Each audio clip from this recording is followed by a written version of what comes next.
today's webinar, Charities and Political Causes. The Wheel are delighted to be working again with Carmichael on a joint Charity Trustees Week event, as we have done now for a number of years. We're delighted to welcome you all here, and we're looking forward to hearing from our speakers and giving you an opportunity to ask your questions about this crucial and timely topic. So just to let you know, we're in a Zoom webinar, so the panelists, speakers, we cannot see or hear the attendees. So you don't have to worry about muting yourself or turning off your camera. You can pop your comments into the chat box, which you'll find just down the bottom of the screen there. And there's also a Q&A section where you can pop in questions, and you have an option there to anonymize them if you so wish. And we'll have time at the end for the questions. And my colleague Matthew and I were going to collate some of them, and hopefully we're going to do our best to get to every one of the questions. We are recording the session, and we will share the link by email to everyone who has registered. And it'll also go to the lovely calendar of events that the regulator has been sharing this week. I do believe we'll populate the link in there as well afterwards. So now I'm going to hand over to Andrew Madden, the Head of Training, Consultancy and Communications at Carmichael, who will share today's session. Thank you so much. Thank you very much, Sinead. Thank you, everybody. Good morning, everybody. You're all very welcome to this short webinar on charities and political causes.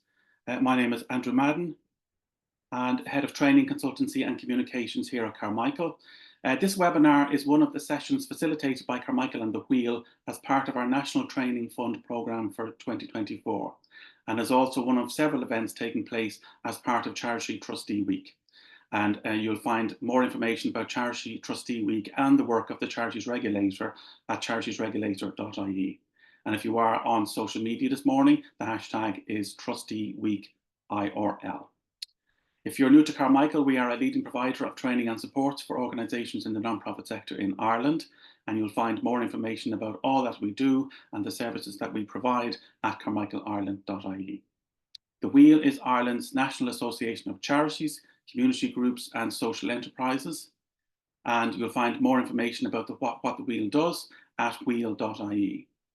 And just another note on the National Training Fund, which was established by the National Training Fund Act as a dedicated fund to support the training of those in employment and those seeking employment.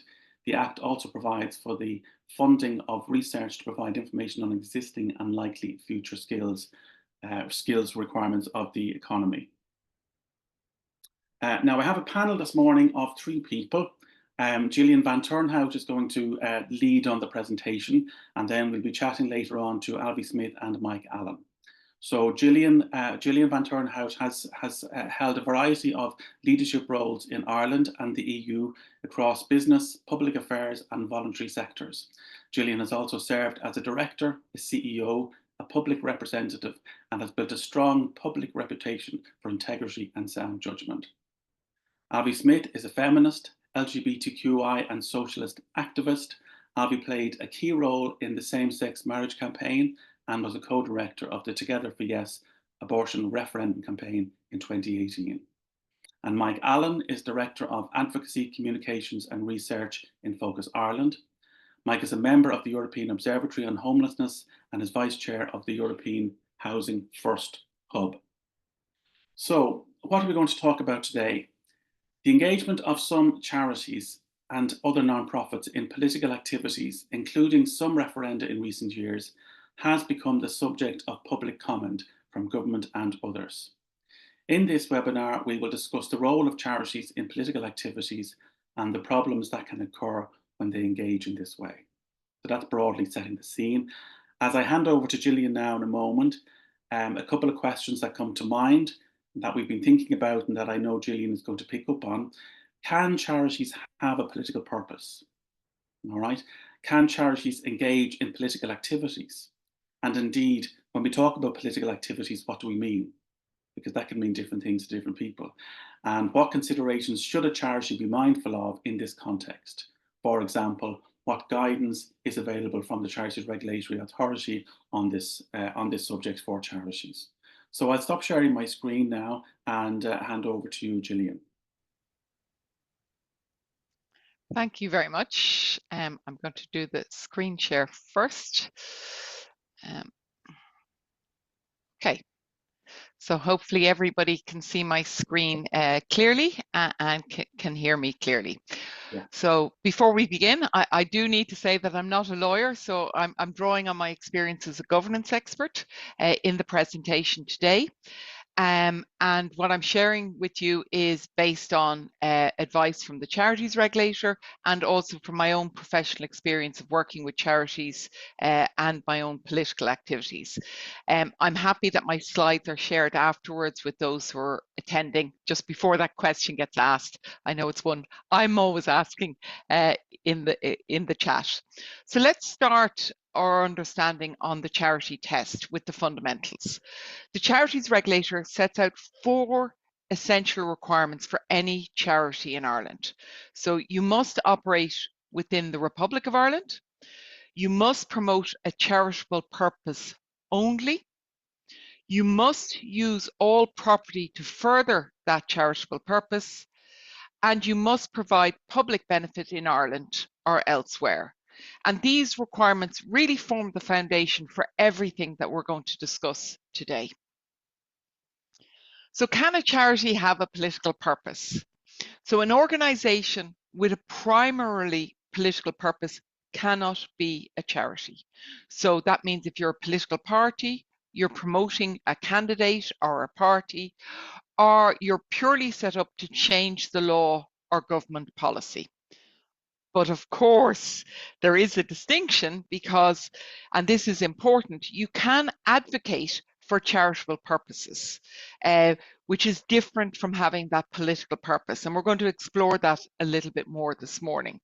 So think of a charity advocating for housing policy that changes, housing policy changes that will benefit their beneficiaries. So if it's within your charitable purpose, then you can advocate in that area. So can charities engage in political activities? So there are 3 conditions, and I've tried to set it out in this way for you. And I've picked a picture of, like, you know, where you've got the water going rapidly and you've got this calm water. And at times as a charity, it feels like you are on those stepping stones going across, but you need to make sure that you stay firmly on the stepping stones. So the political cause must directly relate to the charitable purpose.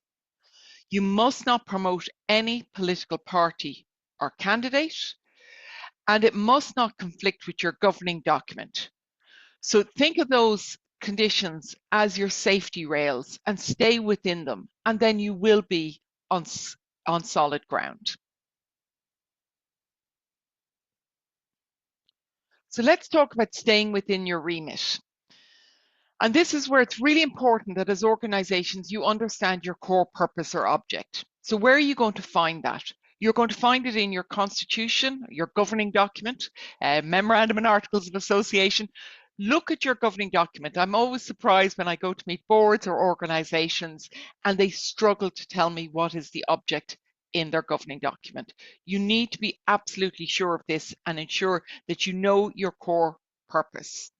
So regularly review your governing document. If you do need to change your core purpose to ensure that you're acting within your remit, you will need express permission of the charity regulator in advance.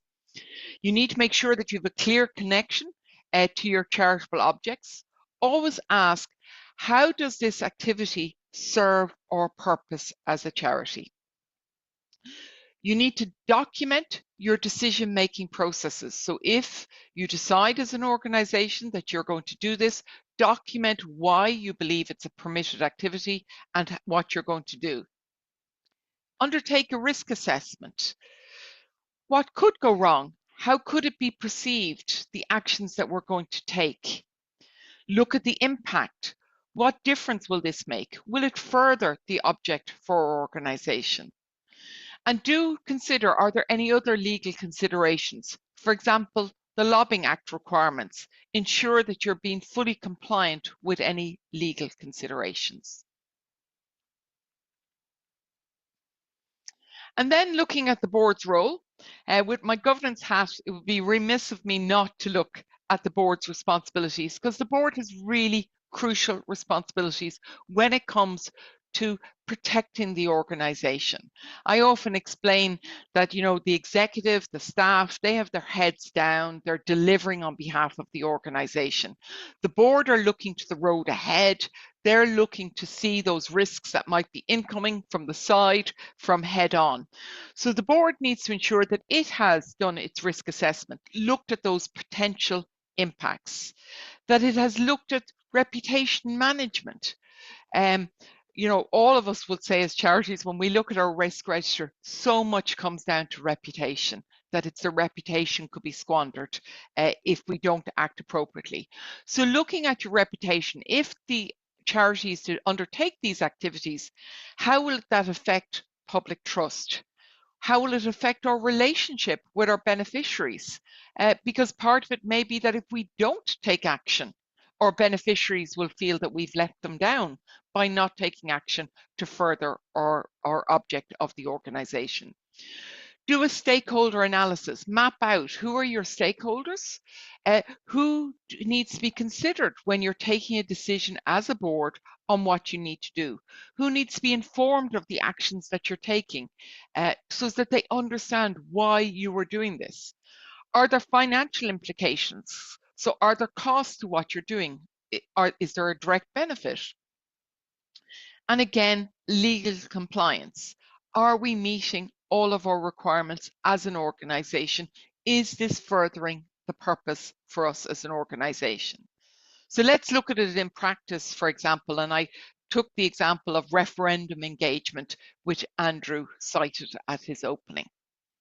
So if we look at referendum engagement, what I've done is developed a traffic light type system of what would you do if I was looking to engage in a referendum as a charity.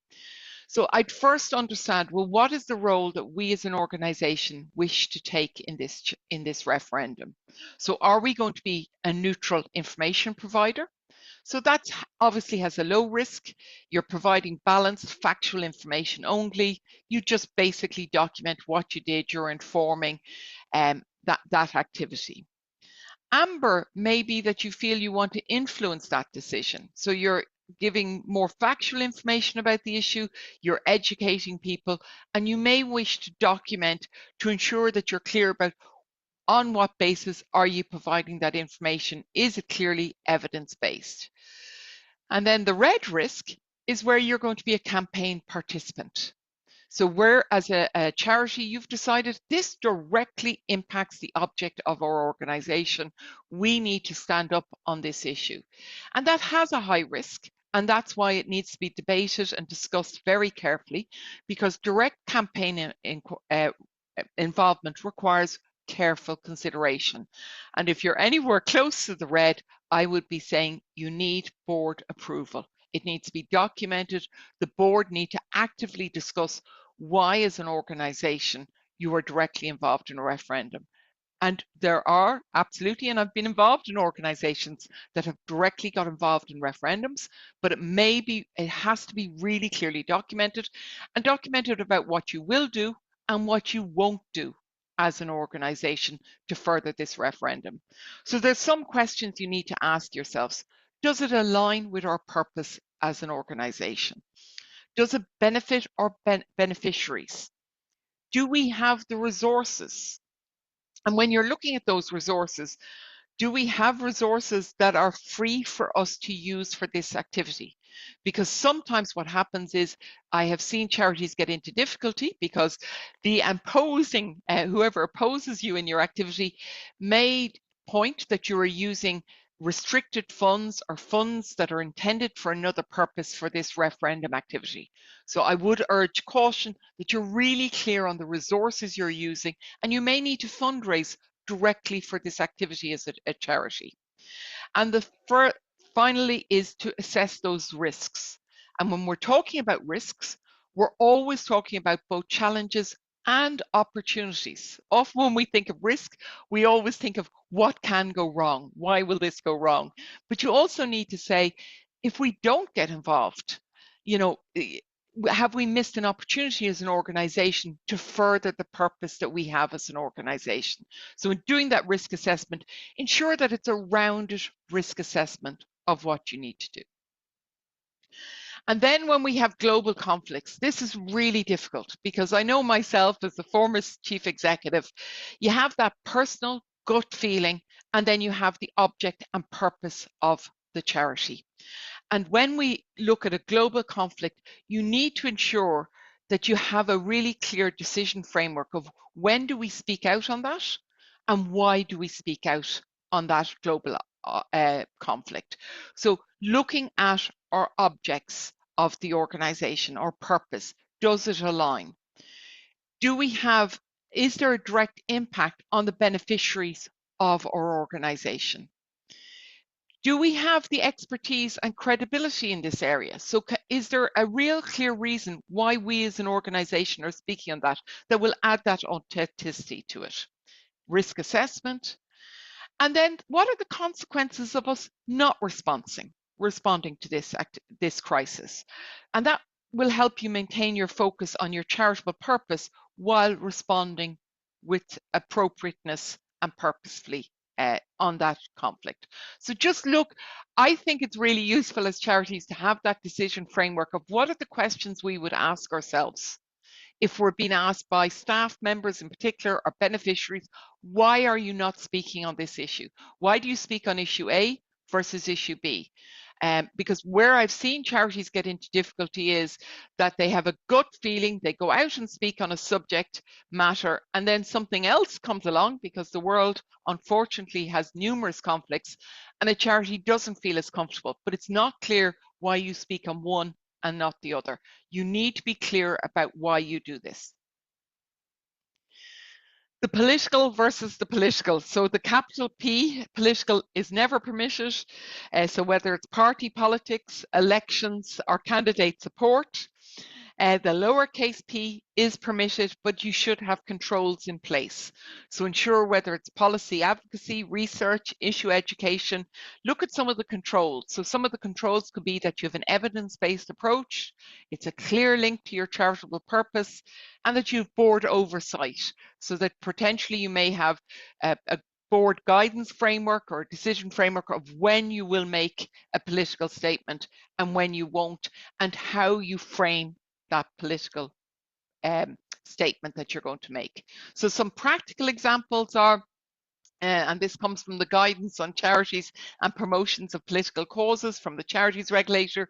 So they give guidance like a youth charity organising a march, an addiction charity speaking at a policy event, if they're not promoting a politician, a refugee charity campaigning to change welfare regulations affecting their beneficiaries. What's not permitted is letting your candidate use your charity facilities for free. If you're supporting a protest being organised by a political party, or campaigning on issues outside your charitable purpose. And that's directly from the Charities Regulators Guidance document that's available. It's really important to have a clear organisational voice and have a policy as an organisation of who speaks on behalf of the organisation. So in the main, but this isn't the norm, the board will determine who speaks on behalf of the charity. Traditionally, it's the CEO, but my governance advice is the board should always retain the right to take that back as a board, because they are the people who are responsible for the governance organisation. So understand in your media policy who speaks for you.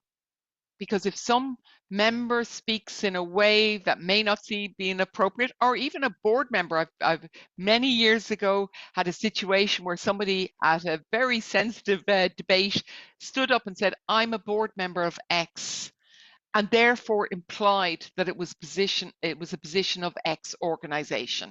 And they did it purposely because they didn't agree with their board on the position that the board were taking, which put the organization in a sensitive position, and they were able to clearly say, this is the person who speaks on behalf of this organization. Have a digital policy of managing your online presence. We've seen many, whether they're corporates or charities, get into difficulties that they have all these great policies, CEO who speaks really clearly, and then you have somebody brilliant doing your social media who's dynamic, but they don't understand your organizational voice. And you need to ensure your online presence is also that organizational voice. Have staff guidelines. Understand that difference between personal versus organizational views. So if a staff member was to post something or write a letter to the paper, what's the guidance? I've seen some organizations will say, if you say in your profile that you're a staff member, you need to stay within the staff guidance. Whereas if it's not within, if you're doing it in your personal views, absolutely. You need to be clear on when is it okay for them to speak on things or not, and what's acceptable for you as an organization. And have a crisis plan. Be ready. What would happen if? Look, unfortunately, when we see other charities in the papers, say to yourselves, are we ready to deal with that? If that was our organization tomorrow, could we deal with that? Do we have the muscle memory? Do we know what we will do? Do we have a shared understanding of what we will do? And in this case, training is really important. Doing media training, crisis responses, and training on social media, that everybody understands the interconnectivity. And when we look, every charity has criticism. Everybody knows it's gone back. Everyone knows a way that they could do it better or say it better. What's important is that you have a clear organizational voice and that you're very calm and evidence-based. And that's the public-facing side piece. In the background, you need to make sure you have your response strategy in place. Make sure that you have that communications, that you understand who's going to communicate. Who do you have as an anchor? Sometimes in these situations, I'll appoint somebody to be an anchor and say, you're going to just check and ensure that we stay true to our mission, to our objects. Who's going to check the tone of my response? We all know when we're stressed, we don't communicate as clearly. I think I'm writing a clear message, but the stress is absolutely showing. So having somebody else there to check my tone, to check the language is really important. Providing support and training for staff and volunteers, because it can be immensely difficult when an organization is facing criticism.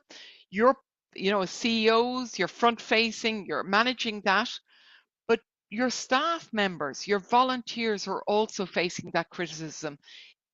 And how do you support them? What supports are you giving them? What language are you giving them to help them navigate that path?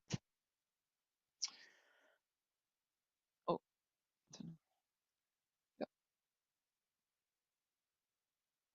so let's look at some what if scenarios, because I'm talking a lot in theory here. So I came up with some scenarios for today, and just think about your organization. Are you ready?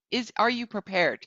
Say a board member posts on social media their personal views on the upcoming referendum, and the media interprets it as the charity's position. What do you do? A local politician asks to use your premises and offers a donation. The staff want the charity to take a position on an international conflict outside the scope of your charitable purpose. You're invited to join a campaign coalition where some members take party political positions. A major policy affecting your beneficiaries is announced. The media asks you for comment, but your board hasn't met to discuss it yet. A major donor expresses concern about your charity's advocacy work on housing policy. How do you respond? And I've just developed some what ifs to use for yourself. Say, would we be ready? Would we be able to answer these questions? And would we be able to ensure that we can get involved politically with that small p, but not with the capital P? So I'm not trying to discourage you from getting involved, but I want you to be ready to get involved. So in summary, political activities must support your charitable purpose. You must have a clear governance framework in place, ensuring who makes the decision and what decisions need to be made where. So is it a staff member? Is it the CEO? Is it the board? How you document those decisions that you've made, how you're ensuring that you're protecting the reputation and the future of the organization, how you speak with a clear voice and you clear communications, whether it's giving a comment to the media, to your press releases, to your online presence, and that you're assessing your risks regularly. Remember, everything connects back to that charitable purpose and understanding what is your charitable purpose, that all activities must align with that. And so there is further information from the regulator. I'd also advise you to check out Carmichael and the Wheel, and the lobbying register is available. So hopefully I've given you some grounding. I've hopefully set things up for the brilliant speakers that Andrew will be talking with shortly, with Alfie and with Mike. So thank you very much for your time. Thank you very much, Gillian, for that. That was very interesting, very informative, and we'll be coming to the Q&A later, but I was looking at some of the comments and the questions as you were speaking, and so there's lots of interesting questions coming later.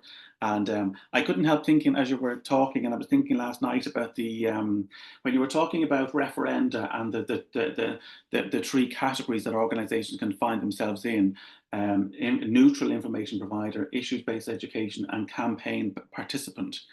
And I couldn't help thinking of the children's rights referendum, which you and I were very actively involved in different ways, and on the same side happily, and on the winning side happily. And but I was thinking back, there was a lot of registered charities actively involved in campaign as campaign participants, and I certainly in the more recent referenda, I certainly noted a lot of public comment and government comment about the participants, about the participation of non-profit organisations and charities.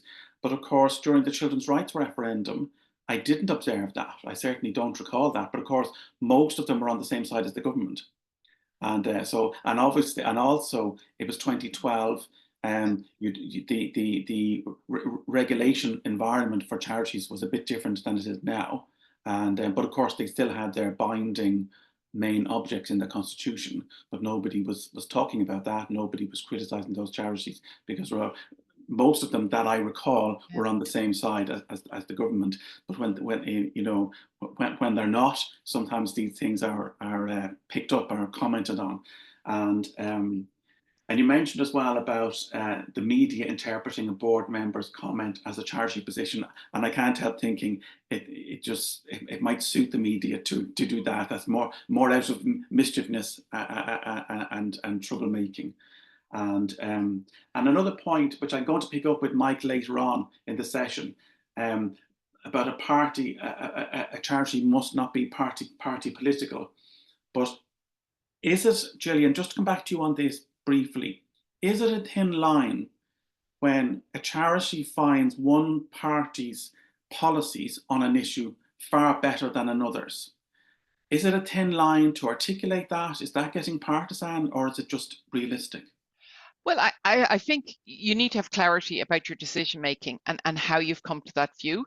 So I would tend to, I remember I use it in the workshop I do on training for influencing the Oireachtas, is in the last general election, Oxfam did a great little grid where they looked at what they do as what they're looking for as a charity, and then they took each political party's manifestos and they actually had a traffic light system and said whether the party was red, green. So they're showing to have an equal measure to each party. So this is where you need to be seen that you're not a puppet for a political party, and nobody should accuse you of that.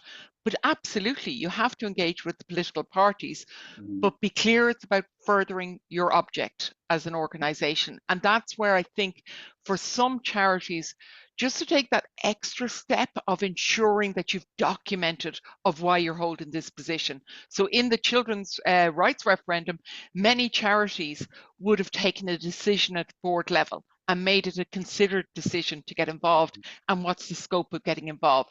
So some may have said, we're going to get involved to encourage people to vote, and others said, we're going to actively campaign for a yes, because this furthers our work as an organisation. And that's where you need to work out where are those lines for you as an organisation.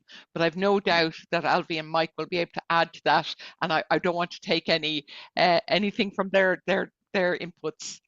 Yes, it is very, I mean, it's all very fine reading a guidance document, but when you try to put all these things into practice, then it gets very interesting and very challenging for charities. Thank you very much for that, Gillian. We'll come back to you later during the Q&A. Alfie, I mentioned earlier you played a key role in the same-sex marriage campaign, and you were co-director of Together for Yes. the abortion referendum campaign, but you've had a long history of activism in the public domain. And so my first question to you really is, what is your lived experience of working with charities that have engaged in public advocacy and campaigning?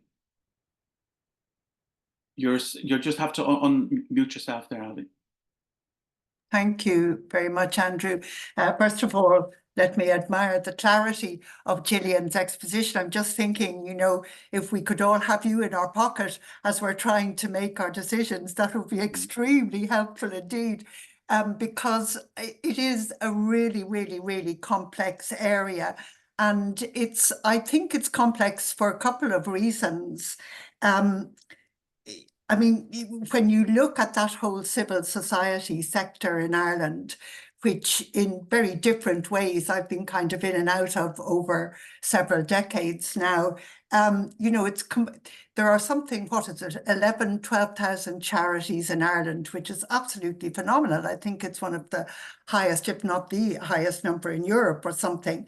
But we're not just talking about charities, we're talking about, in a way, the whole civil society sector. And it's really only, for those of us who are campaigners and activists, it's only over the past even less than a decade that we've become increasingly aware of the kinds of restrictions that there are specifically on charities. But at the same time, some of the restrictions are actually beginning to impinge on other civil society activity and work. And I think now I would say that probably over the past 7 or 8 years, really since we've had maybe 10 years, you know, big referendums, that I think the kinds of anxieties and tensions are coming really much more to the fore. And that is accompanied by much more social media impact, visibility, and obviously a lot of toxic kind of criticism. So you've got and a much more volatile time that we're living through in terms of not particularly Irish, but generally sort of world politics. So you have quite a lot of factors coming together to make this a really difficult area. And I think it's particularly difficult here in this country, where you have big NGOs and charities who are actually doing so much of what might in some other countries effectively be considered state business. So you have this entanglement, if you like, between the state and civil sector organizations, many of whom are charities. And that is, you know, before we even begin to consider some of the difficulties with the actual legislation itself. So, I mean, I think it's a bit of a quagmire myself. And I, you know, was very conscious when you were speaking, Gillian, when you had that slide about stress. I'm thinking, you know, I'm actually quite stressed now, because I kind of think I'm not sure that I really know where a lot of things actually fit. I mean, the point about always being very clear about having the plan, the crisis plan in place, being very specific about your objectives and so on, you can still fall amiss, you know, you can still fall foul of things. And in each of the examples that you mentioned, that Gillian mentioned, I was conscious these are pretty well all areas that I've actually encountered personally over the past several years. For example, the first one was about expressing a personal view of social media, which is either or is perceived to run contrary to the stated purpose and aim of a charity, or even more broadly, we'll just say an NGO or a big organization. And that is immediately taken up on social media. People run with it. There is a perception that you've spoken out of turn when you're actually expressing a personal view. You're not speaking on behalf of the organization. But the organization, understandably, perceives risk to its reputational risk, or even indeed risk to donations. And that is hugely problematic. So where you actually draw the line between expressing a perfectly legitimate view as a private personal, as an individual, and where that crosses over the line with an organization that you may have an association with in one form or another, perhaps as a board member, maybe as an employee indeed, but you are not speaking for the organization at that time, but it still can have an impact on the organization. Therefore, something changes and something has to be done.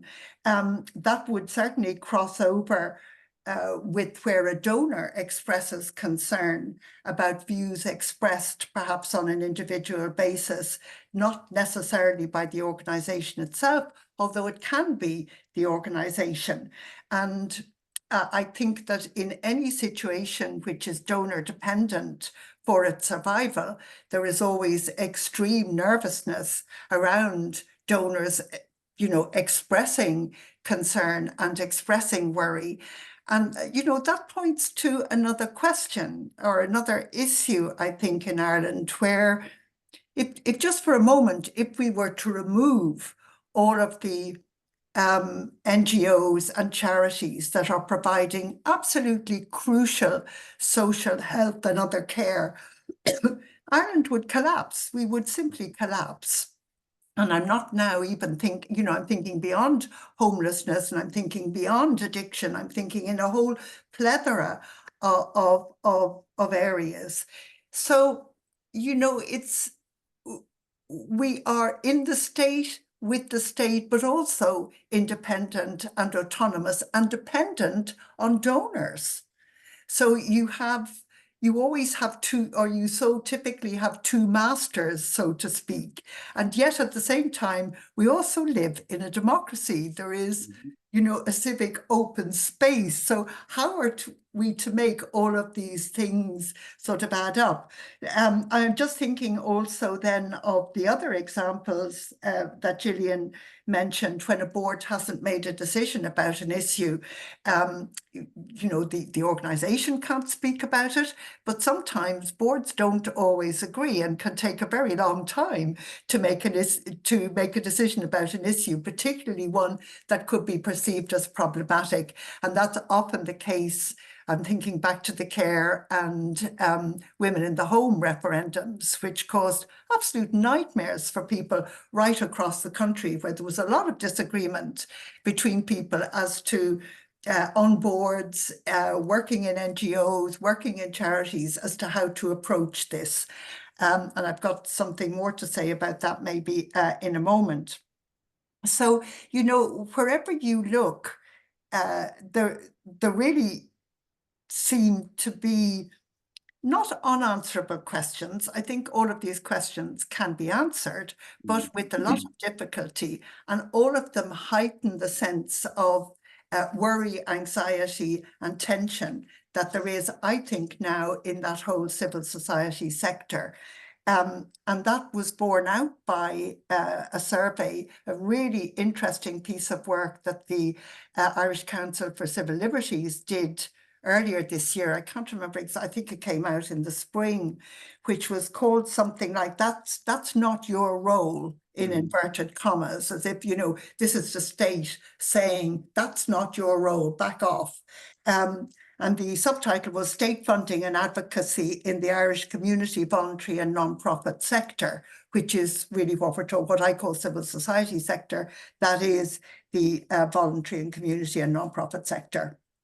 And what they found there absolutely matches my own personal experience, which is that there is a very real sense that freedom of expression and your right, as it were, to participate in the community and voluntary sector in public debate, that you have a sense that is curtailed, or that you are in such a state of anxiety that you self-curtail.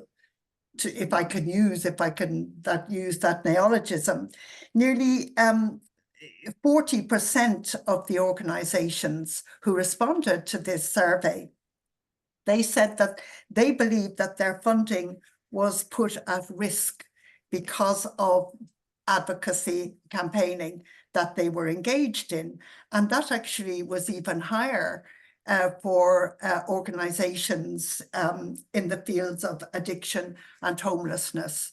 And, you know, these are really that is an alarming figure, that you have something in the region of from a third to half of voluntary and community and so on, of this whole sector feeling limited, feeling curtailed, feeling restricted in what we can say and do. Now, I'm absolutely in favor of transparency. I'm also in favor of appropriate legislation, but this is about an atmosphere of pressure. And that they also found, this is accompanied by what they also found, a very, very strong perception that organizations that are critical of government policy and positions are at particularly significant risk of having their funds cut. And in fact, in some cases, I think, I can't remember the quote exactly, I should have written it down now for today, but there you are, my stress levels were probably too high at the time, was that actually some organizations said, look, we have the sense that the state would much prefer if we never did any advocacy at all, if we just actually delivered some uncritically delivered services, whereas that is, you know, not within the whole philosophy, really, if you like, of civil society organizations, who in the Irish context in particular are very responsible for delivery of services in many cases, but also who have I think a moral responsibility, as well as a social and political responsibility, to be critical of shortcomings, failures, inadequacies and omissions in government policy, and to quite rightly see that as their role. So I think there is, you know, that survey that the ICCL did, which was very properly conducted, I really recommend it very strongly for people to have a read, because it's pretty shocking. It is really very worrying. It paints a very bleak picture, but at the same time, it can be reassuring for organizations to see, well, we're not alone in feeling this pressure. It definitely came to a head, I think, during the care and women in the home referendums, where there was a growing groundswell of opinion, which was quite specifically telling the government, you got this wrong, we don't care for the wording, it's too confusing, and so on and so forth. And in fact, that was borne out by the electorate. And many of us who had actually supported that, you know, had to go away and, what is it, you eat your hat, or what is it at the end, and say, yes, The word or something, yeah. Eat our words, Yeah. our hats too, I think. Just let me pick up on a couple of your points there, Alvi, because You're quite right to stop me there, but yeah, I just want to finish on that point, Andrew, just to say that really brought to head, I think, something which had been developing over the past several years. Yes, and I had picked up on that. I picked up on the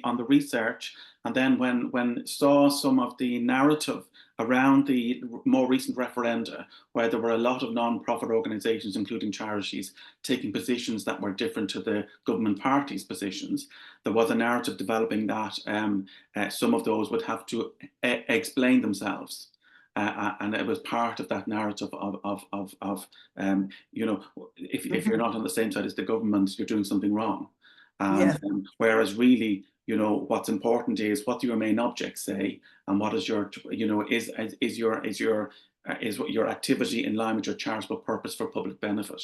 That these are the things that, you know, charities need to be most mindful of. And also, I want to pick up on another point as well, this thing about you know, you can have, it's very important that things aren't taken advantage of. So what I mean by that is, you can have a member of staff or a CEO or somebody advocating a position that somebody else, a funder or a board member, doesn't like. And it's very important that that's not taken advantage of and say, let's, you know, that person is damaging the reputation of the organization, when what they really mean is, I don't like their position, so I want them to stop. Yes, You know, yes. and that can happen as well. But at the same time, and I mean, you can not like something that somebody's saying, as opposed to genuinely believing that something somebody said was wrong. So when you know, when I'm doing training on the Charities Governance Code and I talk about communications and being mindful of the reputation of the organisation, one example I give is a large national sporting organisation a few years ago, and the CEO was watching football and tweeted or put out something, a comment on social media about one of the footballers, and he had resigned 3 or 4 days later. So it wasn't just that somebody disagreed or didn't like; it was actually very inappropriate comment, you know. And so there's a difference between not liking something and something being inappropriate. There's another question I just want to put to you, Alfie, and because there's been another change in recent times for some charities that are very active, and some charities have become the target of criticism or worse as a result of their advocacy or the nature of their work. Have you noticed this, and where do you think this fits into this conversation? Well, first of all, I mean, there can be the criticism veiled very often, but nonetheless criticism that can come from government and state. There's worse going on. That is really what I was talking about just now. And by the way, let me just say that, I mean, I think that there can be sort of veiled threats in that, and a bit of bullying, I think, depending on and I've certainly seen that and been aware of it. Very difficult to prove, of course, but you can certainly get an attitude which is very negative and repressive. And I think, you know, I think governments need to be aware of this, that we're talking about civil society space here. But the other threat, which I referred to very, very briefly, is the growing one of social media, where, you know, we saw a whole plethora of messages or messaging coming up against views being expressed that were very against NGOs, to put it that way, or civil society organizations as a whole. And criticism which was based on misinformation and deliberate disinformation as well. And that is massively problematic, because that actually is designed to agitate, is designed to stir the pot, is designed to discredit organizations which depend on the state on the one hand, and also donations on the other. And if their reputation and their what we might call their good principles, if they are discredited, you have a very, very difficult situation indeed. And that messaging comes definitely from a very right-wing, far right, probably extremist position. And it is concerted, it is quite developed, and it is certainly enabled by the awful algorithms as well. And I mean, that is something which personally, I don't know how we combat that, but it is extremely crucial to the way in which our democracy actually works. So this is a broader question, if you like, and it does really have to do with failure to control at state level, indeed at level of EU, broader international global levels, to control the power of social media platforms and the owners of these platforms, who are all powerful moguls in our world today, and who really are, you know, setting not just, it's a whole tone, which is one of dismissal, discrediting, hatred, making, you know, bringing people and organizations down, which is deliberately destructive and negative. I think it is a real scourge in contemporary society. It is also deeply damaging on a personal level, on an individual level. I think there are very many of us who have been saying over the past 3, 4, 5 years, I'm off social media, not going near it anymore. I used to use it as a means of communicating with people, but now, and I can tell you that personally, every time I pop my head over the parapet, which I now don't do, it gets whacked down by comments which are completely irrelevant, which have absolutely nothing to do with the things that I campaign on, but which nonetheless are seen as relevant, and which are designed to discredit and degrade me as a human being. And I'm just giving my own view there. I think it is extremely difficult for organizations now to manage that whole social media environment, which is so toxic. And I really, there are wonderful organizations and also individuals who are working to do just this. And I'm thinking now of the work that we're doing at present through Hope and Courage, through Lekela, through other organizations to try and counter some of this real nastiness, which is an international problem. This is not just about Ireland, but it does affect us. And I can tell you that it certainly was a major issue in all of the referendum campaigns that I've been fighting in, say, over the past 10 years. But while it was a problem in marriage equality in 2015, it had become a kind of monster by 2018 when we were doing the repeal referendum. And then earlier this year, really, you just couldn't go on social media at all. You just couldn't do it.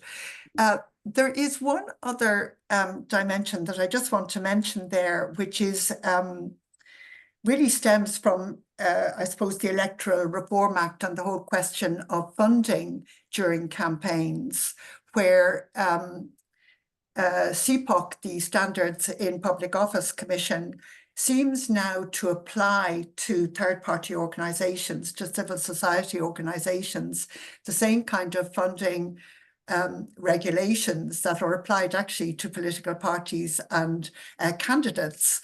And it seems to treat civil society organisations in the same way as political parties and put us through the ringer.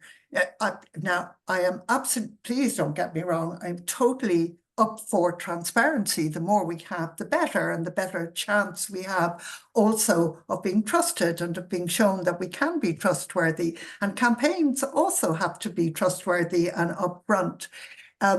But there's something wrong, there's something going amiss there in the legislation. And I know that a number of organisations, including indeed the Wheel and the ICCL, have taken up these issues with government, but they do really need to be sorted out. I mean, I recall was in the autumn of 2017, therefore just 6 months before the repeal referendum, RTE decided to go fishing, and it approached several of the bigger organisations that were actually involved and were likely to come together to form a referendum campaign.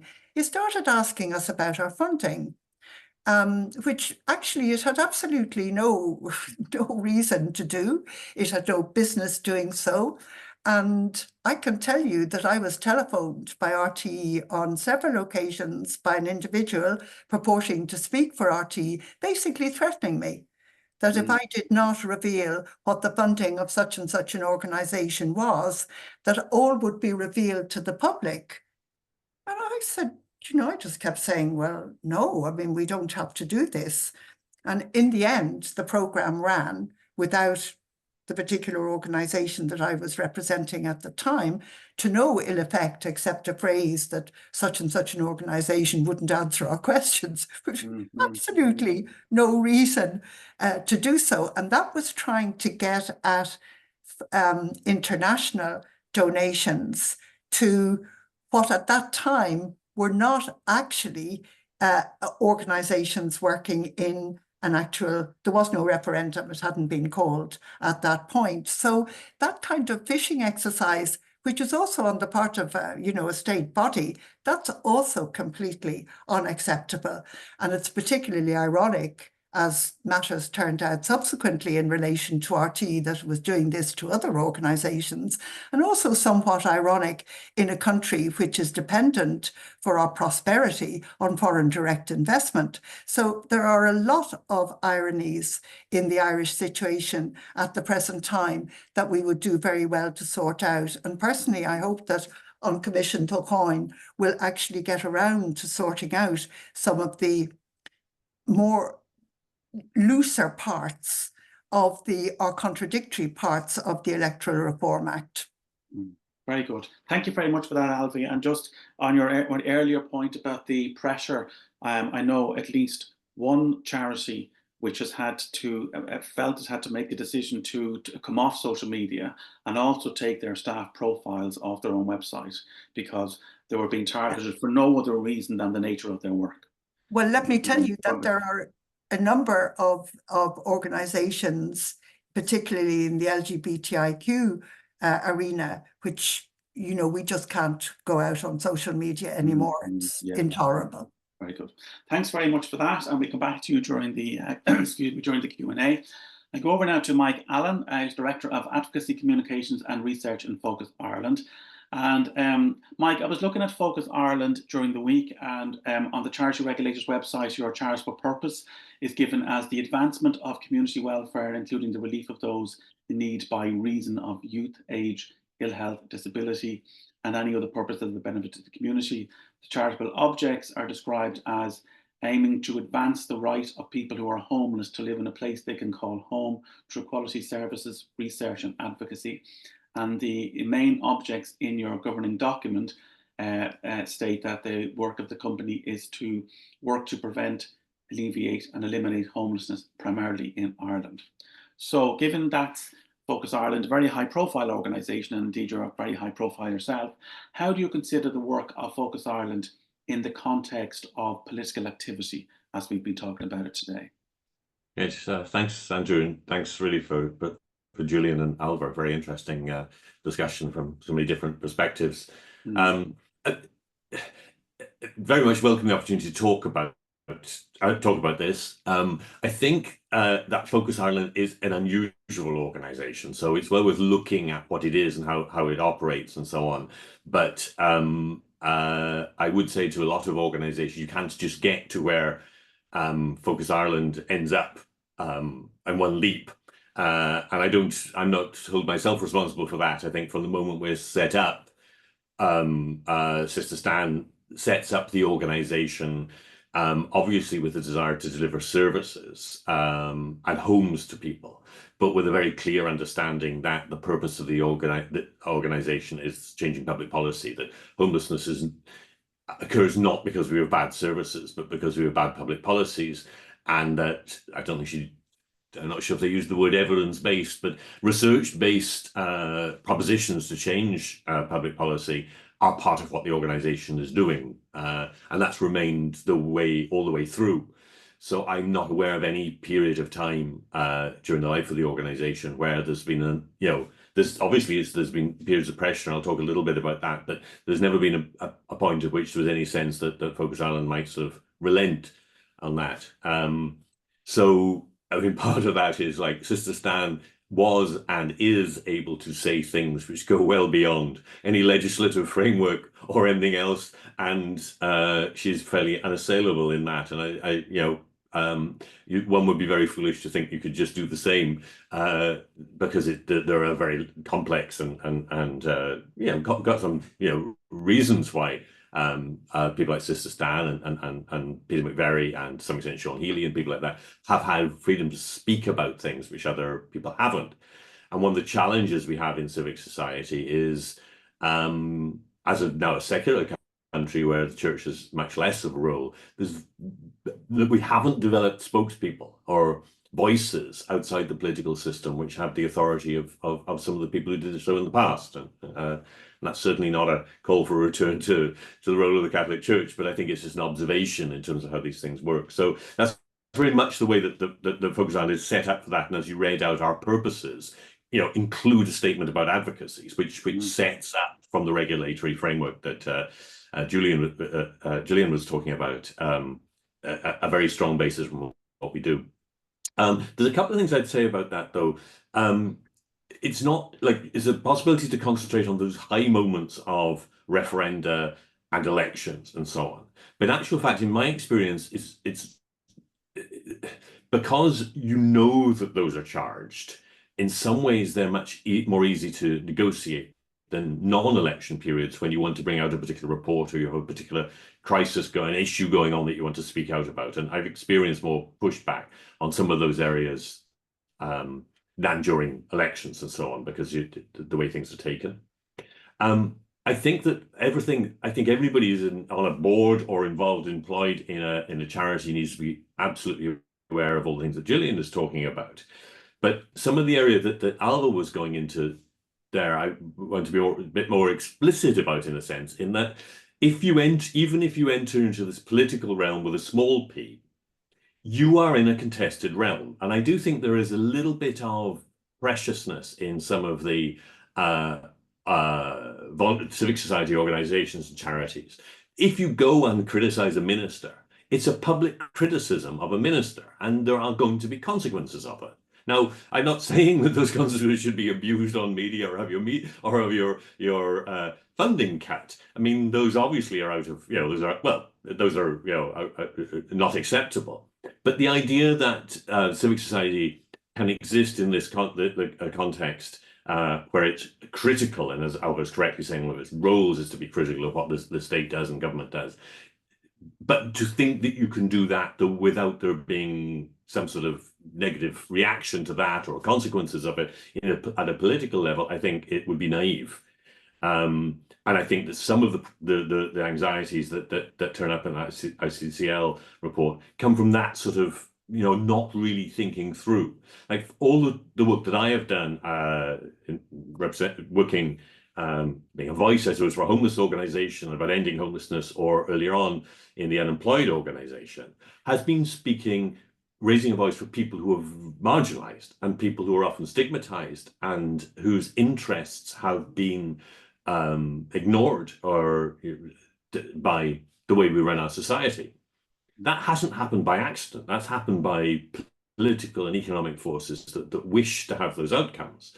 So if my job is to speak up and challenge those systems of oppression, if you like, or systems of marginalization, to do so without thinking that the forces who created that oppression or that marginalization in the first place are going to push back against it, is not to understand what your actual job is or where you sit in society or what you're doing. And I think that people need to think a lot more through some of those things. And in Gillian's way of talking about it, should I say, is absolutely crucial. But it's sort of like, what are the regulations? Clarity about my adherence to the regulations.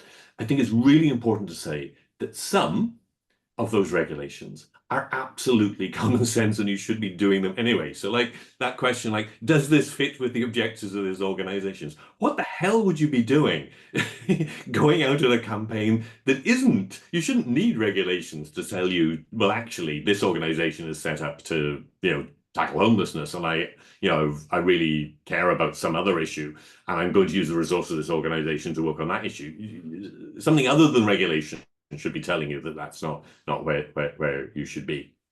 And there's also that political question, which is the choosing of battles. So I remember really starting off years and years ago working for the Unemployed Centre in Galway. And there was a campaign that people wanted to run on legalizing cannabis or ending the changing legal status of cannabis and so on. Most of the people working in the organization were regular users and all the rest of it. And I'm very open, very supportive of that position myself. But we sort of looked at that as the issue of not whether we could do it or not, but if we went out on that fight, how much of the available energy and goodwill and connections we had, which we needed to fight on unemployment in the town, would we be using up in order to fight that battle, which was a battle which we could all go and fight in different places. So those sort of political questions, I think, are small p political questions about where you're putting your energy, which are the battles which are worth fighting, and so on, are absolutely crucial. I don't want to suggest that I'm oblivious to the notion of the pushback. I just want to, I've experienced that a number of times. And in Focus Ireland, there's the particular issue, like, so in the unemployed organisation, we were a lobbying organisation. At that stage, the INOU didn't run any services as such. It existed as a members organisation to fight for the right to fight for full employment and to fight for the rights of people who are unemployed. So when threats came, which they did from ministers and so on, some of them quite about us challenging things, that was the whole organisation was for that, so it was fairly straightforward. In an organisation like Focus Ireland, which currently has over 500 staff and runs services on homeless, not just for homeless people. Before the anti-NGO people came in, so there's more, as many staff as there are homeless people, working with young people who are marginalised, working to support people who are in homes, to prevent them becoming homeless, a whole range of things which are not directly related to homelessness. Those services and the jobs of the people and the people who render those services would be under threat if I were to, or my team were to say things which went beyond a certain area. And the only occasion, because you've asked, it comes in things in the background, you asked about this, the most dramatic case was that arose not even us going out proactively on a campaign, but when we've been highlighting a few years ago that at that stage, a number of families were being left on the street at night. There was no accommodation for them. And I was asked by a journalist to confirm the fact that that particular night, our staff were 7 families that had been, had nowhere to go that night and slept in parks or wherever. And I made the decision to confirm that piece of services information with the journalist, even though I knew that it was something the government was denying. And as a result of that, a person who's now retired said that there would be consequences for the organisation and characterised the relationship between Focus Ireland and the local authority in question as one of being a subcontractor. And the example was used, look, if I brought in somebody to do some work on parks or housing, I wouldn't expect that subcontractor to issue a press statement saying that we were making mistakes in the design of it. And I think that does go to a thing that we do need to fight very clearly about, which is that while charities, this isn't true of all charities and true of all civil society organisations, but ones which are in the model of Focus Ireland, and there are many of us who see our mission as public policy change, that our relationship with the state in terms of the services we run is clear about what space we have to speak out, and that there is some information we have which is because we're providing services, and we have to treat it in that it belongs to that relationship. And we have other information which we have either through research or people speaking directly to us or giving people space to speak, which is ours to use for our work. And one of the big steps that I just mentioned two other points which might be of interest to people. One of the big steps we took about the campaigning work, which made a big difference, we realized that some of the pushback we were getting at a particular stage, well, one of those stages where homelessness was rising and we were getting a lot of pushback, is some of that was to do with we weren't telling relevant parties what we were doing in advance.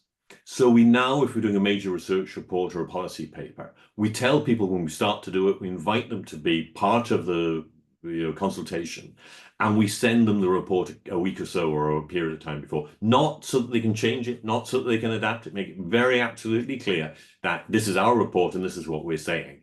But we're not going to, our job is to bring information to the table and insights and evidence. Our job isn't to ambush people who are trying to do a job on the state, and to avoid those unintended ambushes. I think hasn't made people any happier sometimes is what we've had to say, but has meant that their life isn't unnecessarily made miserable or difficult, that they know that it's going to be said.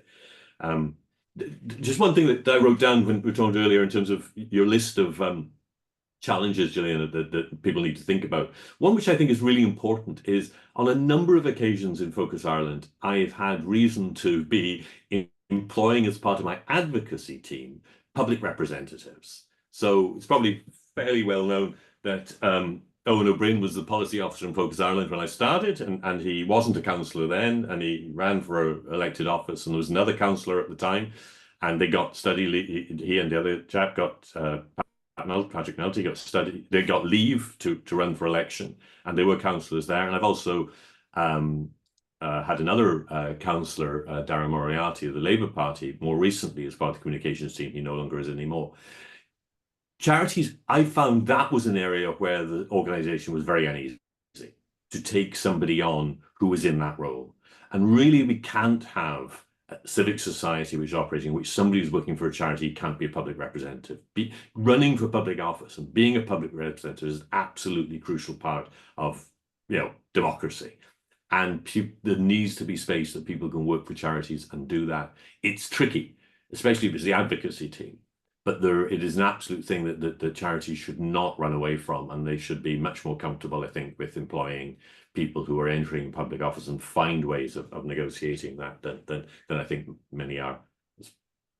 So very good. Thank you for that, Mike. And I just want to briefly come back on one thing and then go to the Q&A. And it was the point that I mentioned when Gillian was talking. And have you found it difficult, whether it's during a campaign that's going on at the moment or during the non-campaign times? But the thing about, if you look at parties' policies, and if you clearly as a charity prefer one party's over another, how do you engage with that and communicate around that without straying over to being partisan or party political, when actually you genuinely just think that's much better than that? Is that a challenge? It is a challenge, but I think I think what Gillian was pointing out in terms of, I think, what Oxfam do is very much what we would do. So the first part of that is to be very clear of what it is you are looking for. And I think a lot of charities say, oh, we're being silenced and we're not being listened to and so on, but they actually haven't really thought through what they want to say in the first place. Mm-hmm. So that's the first thing you need to do. You know, well, what do we think would actually make a difference here? And put that out clearly. And then I think it's entirely, and then you tell the political parties, you go through that process. Too late to do that now. If you haven't done that now for this election, start thinking of the next one. Say that to all the political parties and you make your position clear and so on. And then I think it's entirely legitimate to say, we said that X, Y, and Z should be done. One party said they would do all three, and this party said they weren't going to do any. It's now up to you, somebody who's a supporter of ours, to decide what you make of that.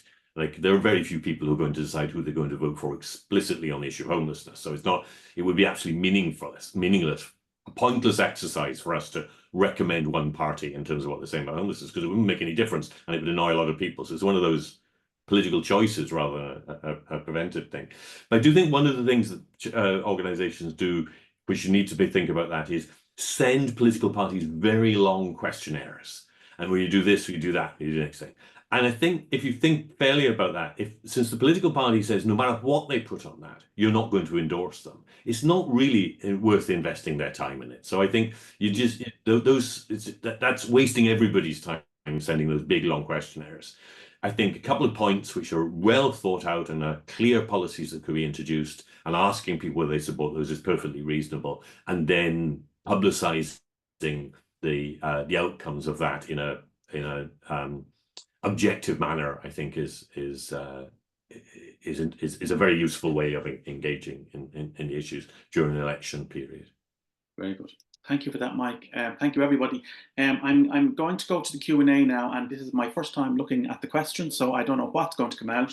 And but there's more questions on the screen as well. So in terms of referendum and general election engagement, and there was quite a few of those, Gillian.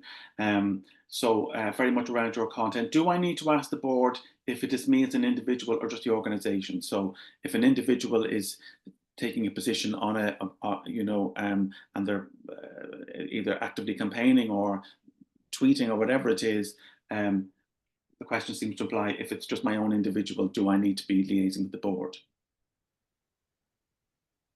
I'm slightly unclear of the perspective of the question, so I just want to be sure that I don't give out incorrect advice. So I think what is really important is that absolutely to engage with parties or candidates, but you need to ensure that, you know, picking up on what has already been said, is that you have an equal and fair yardstick that you're using with that engagement piece, and that you're clear about it.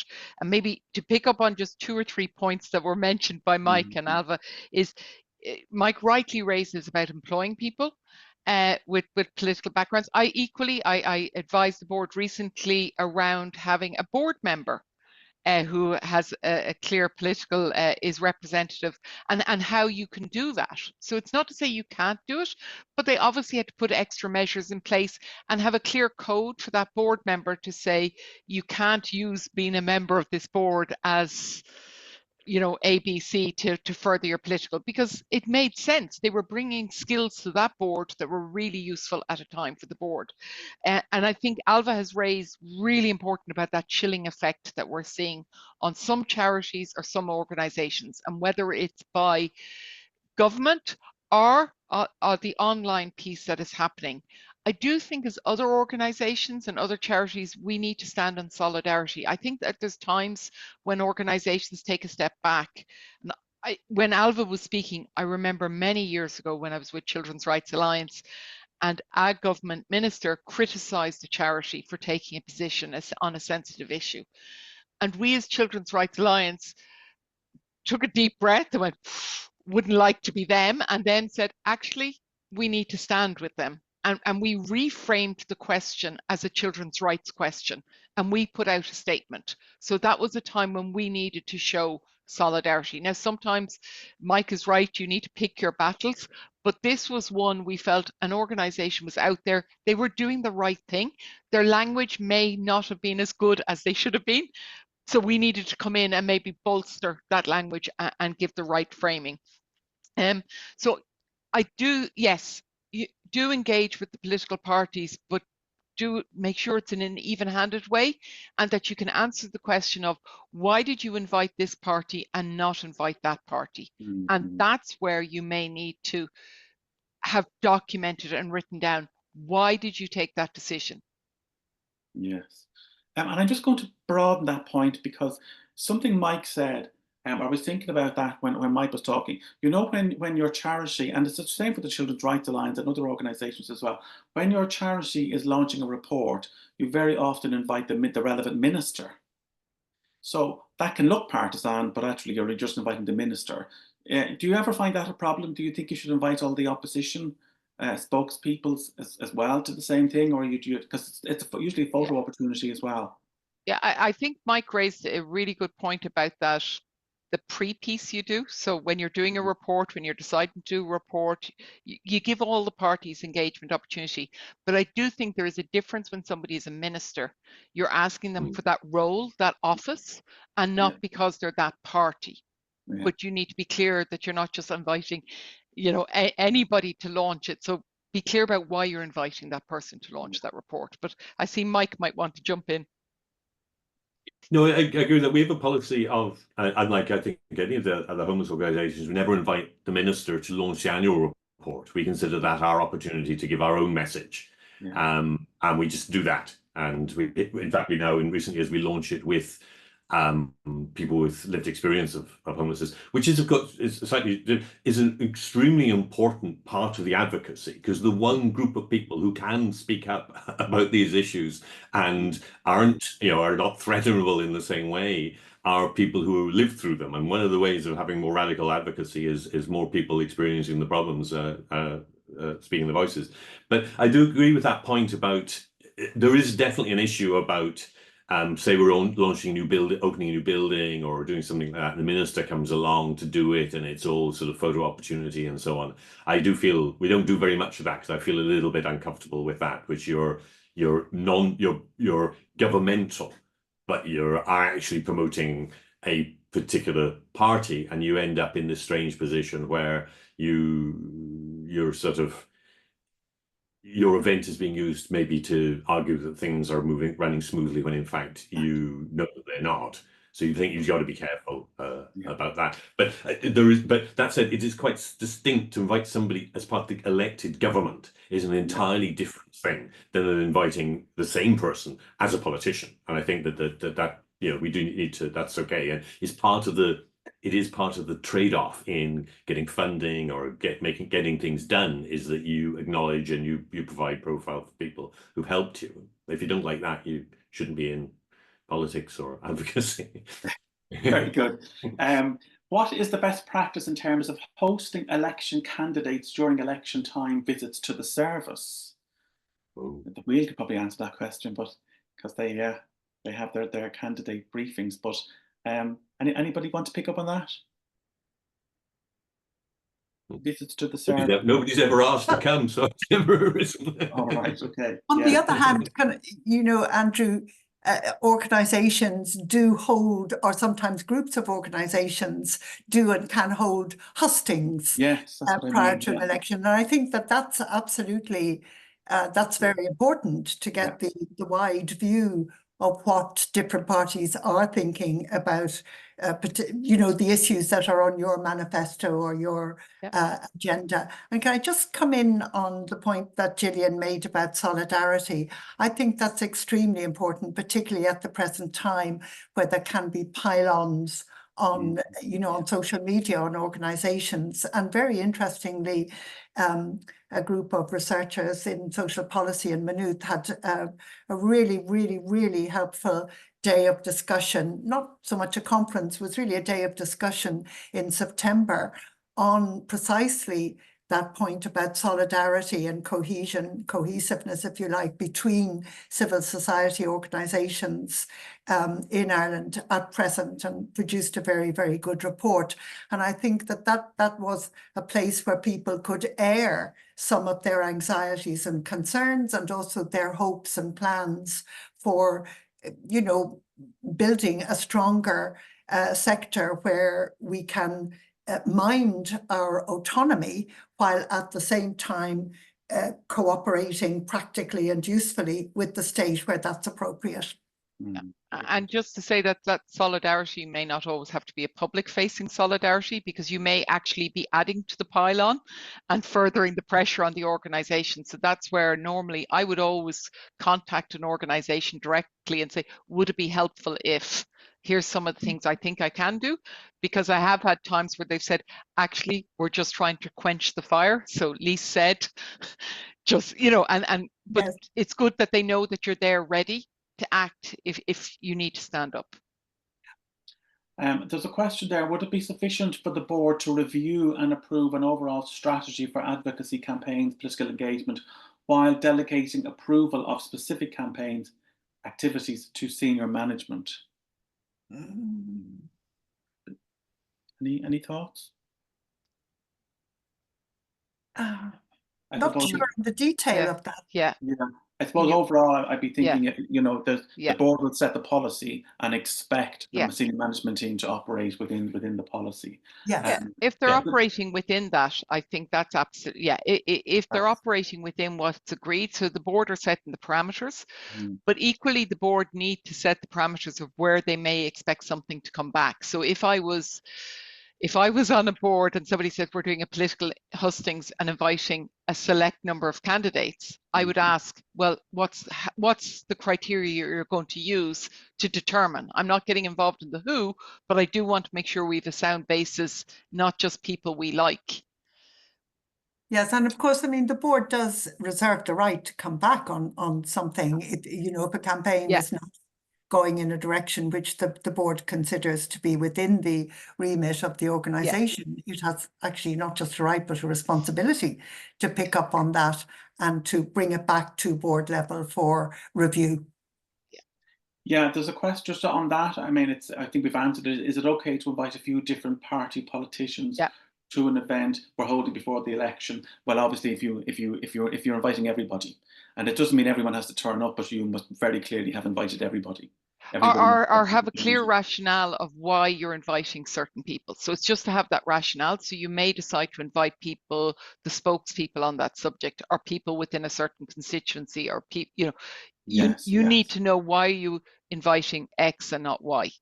Yes. There's another point here. When the New Charities Act is commenced, the Amendment Act is commenced, presumably Yeah. charities that are doing human rights work should try to have their charitable purpose changed to include the advancement of human rights, subject to getting their own legal advice. But that's a very different point. But yeah, but they can absolutely, when the Charities Act 2023 is commenced, and obviously the advancement of human rights, which many of us have been waiting for, will be explicitly recognised.